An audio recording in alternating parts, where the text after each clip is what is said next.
What's up, YouTube? And today, these are 10 random WWE facts you didn't know, part 8.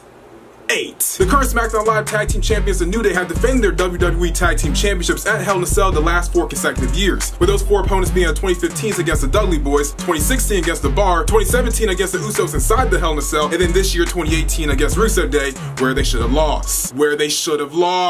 Current Raw star Bobby Lashley once sustained a knee injury inside of a bank. So apparently Bobby Lashley was inside the bank. He was trying to do whatever he does, probably cash all his millions of dollars of checks. During his transaction, someone actually tried to rob the bank that he was in. So when the guys broke in, they started shooting around and stuff. Everyone dived to the ground. When Bobby Lashley dived to the ground, because he's a big dude, it's a loud thud when he hits the ground. When he slid and hit the ground, he messed up his knee and ended up having to get surgery on it, which actually kept him from being inside the ring for a couple months. In 2013, FCW superstar Mike Dalton, aka Tyler Breeze, almost got released. WWE at the time had him on his roster for a couple years, and they told him, if you don't find a new gimmick, it's about time you kind of just get out of our entire arena. So knowing that he's about to get released, he had to find a new gimmick, and with the help of Xavier Woods, he actually created the new gimmick that he now has today, mainly like the obsessed fashionista type of guy with the whole selfie stick that he comes out with now. In 2015, Heath Slater wrestled 128 matches between house shows and television, so Raw and SmackDown. None of those he won at all, except for one match on SmackDown, I believe it was May 25th, against Adam Rose. So he basically had Kurt Hawkins' gimmick an entire year, but that one win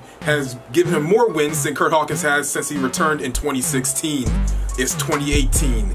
He hasn't won a match, not even on a house show. When you think of current WWE superstars and former WWE superstars that have never won a world title, people like William Regal, the British Bulldog, and others probably pop up in your mind. But actually the most decorated wrestler to have never won a major title in any professional wrestling promotion, Billy Gunn's the most decorated non-world heavyweight champion in any wrestling promotion today. In 2013, when Total Divas first started airing on the E! Network, they actually approached former Divas champion Eve Torres about actually being on the show. But apparently Eve actually denied the offer and, decided to keep doing her jiu-jitsu thing, where she now teaches self-defense classes for women, working with her husband a part of Gracie Jiu-Jitsu. The highest viewed pro wrestling match in North America is actually the rematch between Hulk Hogan and Andre the Giant on Main Event in 1988, where they reached a viewership rating of 15.2, which equates to about 33 million people watching the match. Now, of course, it's talking about television views and not YouTube views, because there's like a Battle Royal from SmackDown has like 41 million views, which was just not something that should be getting that kind of views in the first place. But it's safe to say that record will probably never be broken, because I don't even think 3 million people are watching Monday Night Raw. After beating Bruno Sammartino for the WWF World Heavyweight Championship, a title that he almost held for 3,000 days straight, Ivan Koloff wasn't actually presented the title in the ring, but instead had to be presented the title backstage. Now, because back then kayfabe was still a thing and everyone thought wrestling was 100%, 1,000% still real, the WWF actually thought there was gonna be a riot after he had lost the title. So rather than Sammartino actually leaving the ring after he lost, he actually stayed there the entire time, while Koloff slowly made his exit to the back. That way he did not get almost trampled by a bunch of people that are really upset. And Sammartino just basically stayed in the ring until he actually saw people cry, and that pretty much broke his heart,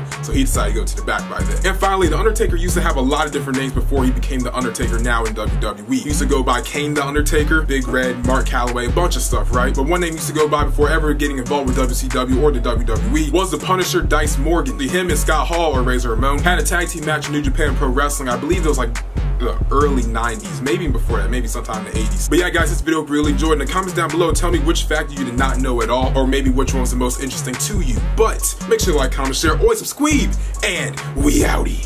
I was cruising in the 6-4 with all of my 2 with a pistol that's ready to go.